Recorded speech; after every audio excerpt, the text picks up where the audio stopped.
Good evening and welcome back. So just as we thought when YouTube was saying that they were getting rid of conspiracy theories, now of course they're deciding to take it one step further. So we've had recently a couple of doctors, Dr. Erickson and Masihi, I'll do my best, who came out in California saying that, well, they've treated patients with coronavirus, they've seen how it's been affecting the surrounding state. They've talked to other people, of course. They've looked into how bad it is. They've looked at the antibody testing as well. They've checked lethality. They've checked the infection. They've compared it to SARS and swine flu as well to see if it's so bad.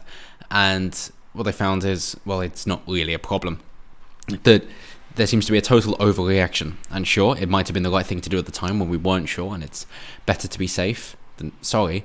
But at this point, I think it's far more sorry if we don't decide to return back to normal. In fact, with that in mind, we've seen the World Health Organization saying, yeah, I think Sweden actually got it right. The World Health Organization doesn't know what it's doing, does it? Because, so Susan WikiWiki, as Matt Christiansen says, decided, that we can't have people who are saying things that doesn't toe the narrative.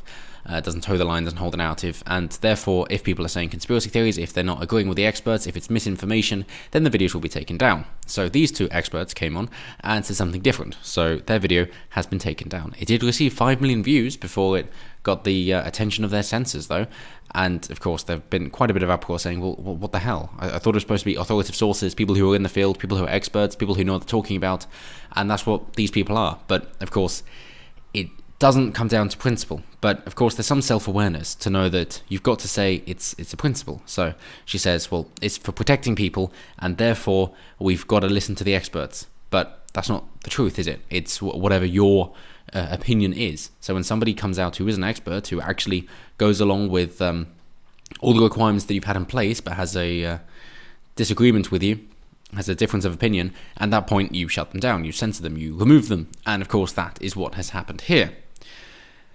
As they say, the video has since been taken down by YouTube for violating the platform's policy on misinformation, a YouTube spokesperson said. The doctors, who are not epidemiologists and who own and operate urgent care centres in the Bakersfield area, held a news conference on 22nd of April to share their conclusions about the results of 5,213 coronavirus tests at their clinics, extrapolating their findings to California population as a whole. Do we still need to shelter in place? Our answer is emphatically no. Do we need businesses to be shut down? Emphatically no. Do we need to test them and get them back to work? Yes, we do, Erickson said at the news conference. It says widespread condemnation by the left, and it's always fun. It was pointed out on a Bill Whittle show that more often than not, these mainstream or legacy media outlets will mention, oh, it's largely the conservatives, and they won't mention the left or the Democrats or the liberals because that's what they identify as. So they identify the other group or the out group because, the in group is obvious. Therefore, they don't need to identify one of their own. That's obvious, but they do need to identify the out group. So, of course, they've spoken out, and YouTube has said that, we know what we've done, and we're going to keep doing it. There were some talks of it being reinstated, but they're saying that no, given that YouTube said it is working to take down any new versions of the video uploaded to the platform and caution that repeated violations of its policy could result in a permanent suspension from the platform. So it's a pretty emphatic no from YouTube. And on Monday evening, the pair appeared on Laura Ingram's primetime Fox News show, where Erickson told the host he had looked to Sweden, where restrictions imposed to fight the coronavirus have been far less sweeping than those implemented by the country's neighbours. In Sweden, the death rate has now risen significantly, higher than many other countries in Europe, reaching more than 2,200,000, according to figures from Johns Hopkins University. Meanwhile, Denmark has recorded just over 7 deaths per 100,000 people, and both Norway and Finland less than 4. Yes, so is Sweden going to receive a second wave? No. Are the other countries? Yes. Germany starting to go back to work? Are they seeing the infections creep up again? Yes. Yes, they are. Is this expected? Yes, it is. Do we trust the Johns Hopkins University and the data? Not really. Not really. Because, of course, Sweden picked a different model than the UK did. And the guy who made that model was the same guy who was wrong about foot and mouth and swine flu and SARS and out by millions of deaths that he expected. So his models are known to be fallacious, and yet for some reason he was listened to this time, and clearly he should not have been. But as the World Health Organization changes their guides, as they say, don't wear masks, or you should wear masks. Don't close borders, or you should close borders. Don't follow Sweden, or you should follow Sweden. At that point, seeing as the narrative contradicts itself, how quickly would YouTube like to keep up? Because if the scientists that they trust, if they say instead, okay, our experts is actually the World Health Organization, if they wish to pin their colors to the mast and say, whatever the World Health Organization says, that is what we're going to accept, and we're not going to allow deviation from that. Does that then mean that you're going to take videos down retroactively if the World Health Organization changes their mind and then decides, well, no, we were wrong, and therefore the new idea is to do the following? Are you going to take down their old videos for misinformation and other people's videos for misinformation? Because of course the internet is timeless, and if you leave it up, then people could still think that it's the correct information, that they shouldn't wear a mask, for example.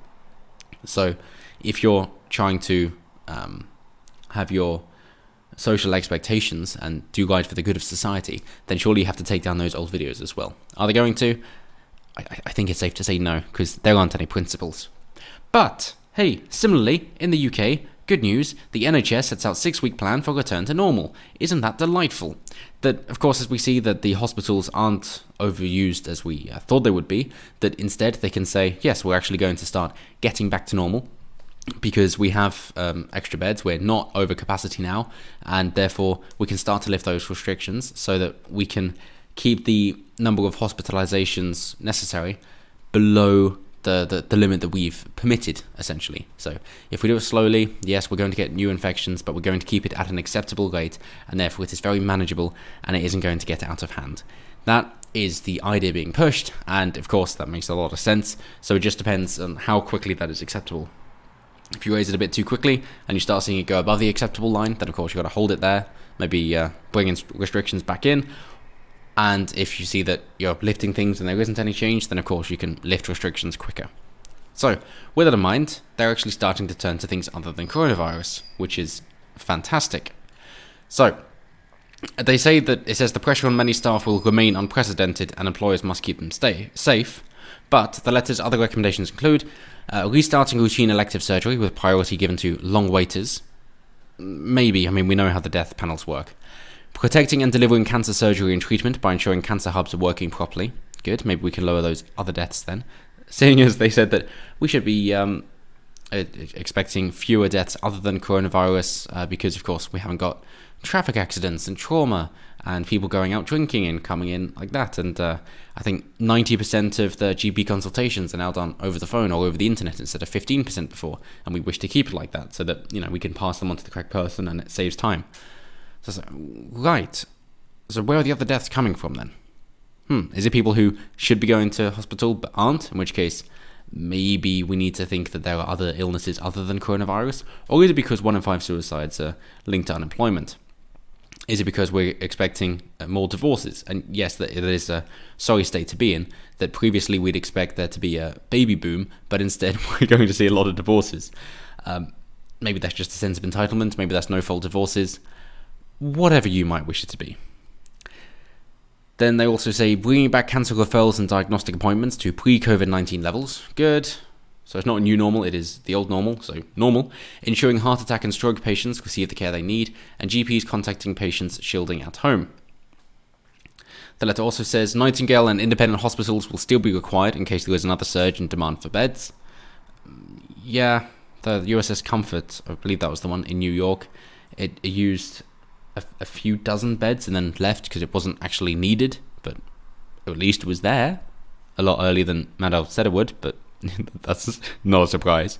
It is likely the flu vaccine program will be substantially expanded this winter. Oh, those vaccines. The proportion of GP consultations on phone or video has risen from 10% to 85%. There we are. And they said, just keep them like that. So good news that it seems that the message saying this is a bit overblown is getting out there, and it isn't, conspiracy nuts, but instead it's people trying to say, well, here's what we can see, here's the information. Let's try and have a more open dialogue, seeing as the World Health Organization realizes that they can also be wrong, and therefore they will change their mind if the correct information comes to light. And that is exactly what we're trying to do by having these open discussions. So, Susan WikiWiki, please let us continue to have this debate in the marketplace of ideas, and hopefully by doing that, we can have our different points of view and find out what is most effective, as is the ideal of any democratic system. So thank you very much. It's a bit of good news. I'm going to take this as a good one. So until next time, you too, have a good one.